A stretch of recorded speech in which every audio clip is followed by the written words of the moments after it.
here on TV5 at ito ang Christmas Day celebration ng talentadong Pinoy. Dahil sa kanyang talento, ang ating susunod na talentadong taga Las Piñas City ay nakakuha ng scholarship at gagraduate na ng kolehiyo ngayong Marso. Alamin natin kung paano nga ba nakatulong sa kanyang buhay ang kanyang talento. Nagsimula pong kumanta nung 9 years old ako. Nagsimula po yun sa birthday po kasi yun ng lolo ko. Tapos pinahanta po ako doon. After po na-discover naman po ako sa school. Dahil po sa pagkanta ko, nakapag-aral po ako. Malaki po yung naitulong niya sa pag-aaral ko kasi naging scholar po ako ng ilang taon. Showing off her vocal bravura is Genevieve Ivy Arandia, or simply, Ivy!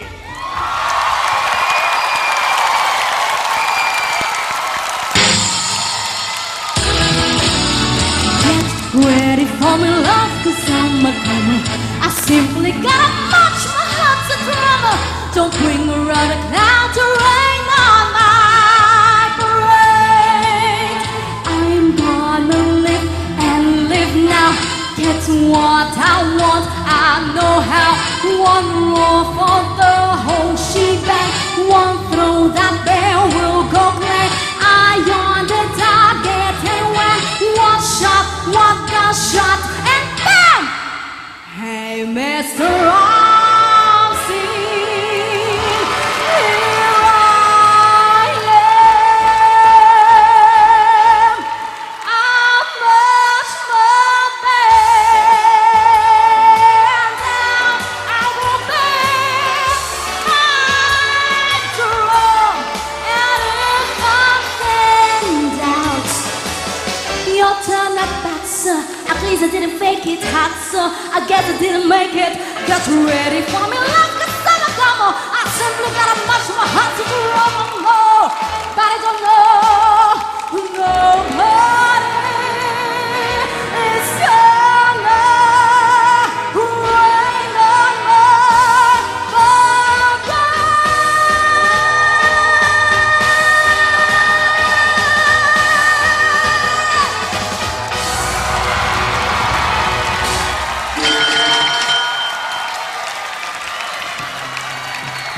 Ivy singing a song by Barbra Streisand. Anong title nitong kantang to, Ivy? Don't rain on my parade Don't po. Rain on My Parade.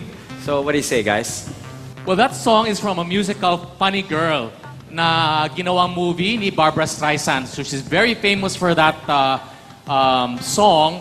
Kasama dun sa pelikula na yung People, People Who Need People. Yon.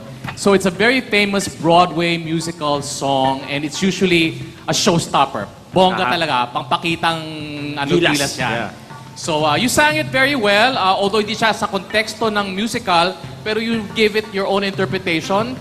So yeah, I liked your performance. Thank you, Direk. Ding? Alam ko ngayon kung bakit ka scholar. You're very talented. And I salute you for that. I think you did a very good job. Congratulations. Bah, talagang hindi nagtataray si Bing na yan, ha? Christmas! Merry Christmas! Guess na uli ako, ha? Guess na uli ako, hindi Christmas. Kunyari di Christmas, what would you have said na nakakataray? Medyo nauna ka dun. Meron talaga. Wag na lang, Christmas. Ano ba naman, Christmas? Ba't ganang babait niyo naman? Ako magiging honest lang naman, ano? Hindi, magaling ka talaga. Kaso may marami ako narinig na hindi naman kasi ako bungol. Narinig ko may mga flats and sharps and everything. Medyo, at saka lagi sinasabi na sana ang pagkakanta kayo dito, piliin nyo yung alam ng lahat. Sana yung alam ng masa. Kasi marami, ako nga sa musical yan. Akala ko sa Floor Contemplation, the musical. Hindi ko alam kung ano musical yan, te. Ginugol ko pa, ano ba nangyari? Kaya sana mag-pop or mag-classic ka. Kasi yung mga Broadway, hindi masyadong, yung mga taga-looban, yung mga taga-village lang ang nakakaintindi yan eh. Yung mga taga-looban, taga-pretil, walang alam sa ganyan. Kaya next time, if ever magkakaroon ng chance sa uling bumalik, sana pop na or something classic. Wapak you. Thank you very much, Jay. Maraming salamat, Scouts. Okay, Ivy, I'd like to say Merry Christmas to you and you made it through the curtains. Pasok ka doon sa ating listahan na gustong lumaban para sa ating kampyonato ngayong gabi. Pero ngayon, relax ka muna backstage. Thank you, Ivy. Thank you po. Kakaibang paghuhulma ang gamit ng ating susunod na talentado para masungkit ang kampyonato. Abangan ang kanyang pagpapasiklab sa pagbabalik ng Talentadong Pinoy. My baby gave to me a pair of Chloe shades and a diamond belly. Talent Scouts na taranta sa kanilang nakita. Isa sa mga elf ni Santa, tila naligaw yata. Parang pinahirapan mo life ko ngayon. Talento kaya niya yung marangkada laban sa kampyong nagiging kara. Maghintay ka muna at kumain ng bibingka. Tuloy-tuloy lang ang kasiyahan ngayong Pasko dito sa inyong paboritong Talentadong Pinoy. Dahil po sa kanyang ama, naisipan ng ating susunod na talentadong taga Negros Occidental na pag-aralan din ang kanyang talento. Alamin natin ang kanyang storya. Bata pa po ako, nakikita ko po sa papa ko na gumagawa ng iba-ibang uri ng arts. Sana may anak siya daw na matutunan yung gawa niya. At saka sabi ko, parang wala akong interest sa gawa niya. Pero pagpunta ko dito na Manila, naisipan ko na yung sinabi ng papa ko noon, maganda pala. Kasi pag wala kang trabaho, pag mayroong kang talent, yun, gumawa ako para makaahon din dito sa Maynila. Gusto ko matutunan ang paggawa ng papa ko na iba-ibang uri ng arts. At saka, pa, tingnan mo, yung talent mo, kaya ko rin.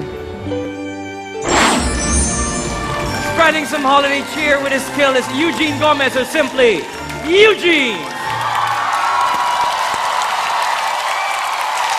Rudolph the red-nosed reindeer had a very shiny nose. And if you ever saw it, you would even say it glowed. All of the other reindeer used to laugh and call him names. They never let poor Rudolph join in any reindeer game. Then one foggy Christmas Eve, Santa came to say, Rudolph, with your nose so bright, won't you guide my sleigh tonight? Then how the reindeers loved him as they shouted out with glee. Rudolph the red-nosed reindeer, you'll go down in history.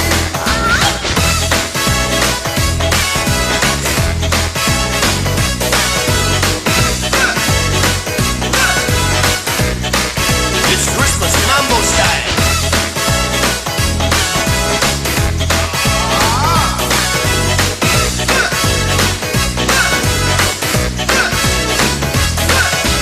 Rudolph the red-nosed reindeer had a very shiny nose. And if you ever saw it, you would even say it glowed. All of the other reindeer used to laugh and call him names. They never let poor Rudolph join in any reindeer game. Then one foggy Christmas Eve, Santa came to say,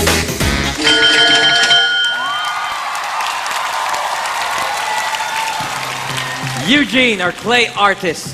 Eugene, anong gamit mo sa paghulma? Clay lang po yan. Clay. Clay. Ano yan? At saka naluan ko ng white cement. Clay and white cement. Alright, Eugene, thank you. Alamin natin ang saloobin ng Scouts. Who wants to go ahead? Bing? Yan na. Bakit ako nauna? Ayan Kasi na. Matanong nagdidikit. kita. Kita ko nagdidikit yung ano eh. Yung kilay eh. Parang nawala yung diwa ng Pasko, Bing. Eugene, bakit? Pasko kasi ngayon. Oo nga eh. Alam mo, gusto ko sana tong Christmas episode na ito eh, mabait ako. Parang pinahirapan mo life ko ngayon. May music pa talaga. Hindi ko ipagkakaila, meron kang talento, Eugene. Thank you. Pero, hindi nga talaga, kumukontra ka agad. Pero kasi, ang pakiramdam ko, sa mga ibang contestants na nauna, parang slight na medyo parang daya yung dating mo kasi prepared na yung materials mo, dinikit mo na lang eh. Sana pinakita mo from step 1. Pero alam ko wala namang ganun karaming oras para ipakita lahat yon. 'Di ba? So ganun yung feeling ko. Ito lang yung feeling ko. Thank you very much, Bing, for sharing your feelings. Pero, Eugene, ilapit natin yung iyong gawa. Pakidala sa ating talent scouts, patong natin sa table. Tingnan natin. Baka pag nakita nila yung detalye, mas matuwa sila, no?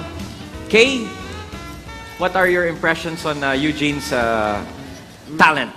Merry Christmas! Anyari? Ay, Kakainin na natin. ha! May mga gold pala siyang kembular, no? Kasi malayo, hindi natin nakikita. Oo. Eugene, balik Oo. daw. Sige. Yan. Oo nga, tama. Alam mo, Merry, Pasko kasi. Pero gusto ko yung costume mo. Yun na lang yun. May gusto ko yung costume mo. Pero siguro mas naging maganda kung naguhulmo ka ng paso, tapos kumakata ng, oh, my love. Aray ko naman, anak yan. Di ba mas naging maganda yon? Tapos may biglang papasok na lalaki, biglang Loko lang. Hindi, ganun, di ba? Mas, parang mas, di ko, ano ba to? Alay sa'yo. Ay, natawa ko na. Reindeer, naging gambeng? Hindi, siguro dahil sabi nga sa kanyang storya, na siya ay napilitan lamang dahil wala siyang trabaho, kaya ginaya niya sa tatay niya. Baka siguro dahil hindi talaga itong priority mong gawin, kaya wala kang masyadong passion pa. Siguro practice pa at tandaan mo yung Unchained Melody tsaka yung paso, ha? Wapak. Sa akin naman, maganda naman ang gawa eh. Talagang maganda naman ang gawa. Kaya nyo itong ibenta. Naiintindihan ko din naman kung bakit kailangan i-prefab yung mga bagay kasi hindi niya matatapos to in only 1 minute and a half. Pero ganun pa man, yun nga, sa entertainment value, doon lang kayo nagkulang ng konti. Pero na-appreciate ko, maganda to at kaya nyong ha? Siguro Pwede ba- kung kulaya, akin na lang? maganda to, Pwede ba akin na lang? pintura. Pero just the performance na lang kulang, Eugene. Pero the work is okay with me. Thank you very much, Direk. Thank you very much, talent scouts. Okay, Eugene. Oh, pwede ka nang mag-relax. Kanina ka pa galaw ng galaw sa nervous mo eh. Tapos na boxing, Eugene. Ang importante, lusot ka sa kortina, may labang ka pa sa ating championship. Relax ka muna backstage, pare ko. Merry Christmas. Susubukang akyatin ng ating susunod na talentado ang rurok ng tagumpay sa pamamagitan ng kanyang talento. Alamin kung ano ang kanyang gagawin sa pagbabalik ng Talentadong Pinoy. Jingle bell, jingle bell, jingle bell rock. Jingle bells. Dati kaya siyang veterano ng larong palo sebo dahil sa galing bumitin, kaya niya kayang hamunin, tampyong doble gitara, tutugtugin, huwag kang mabibitin.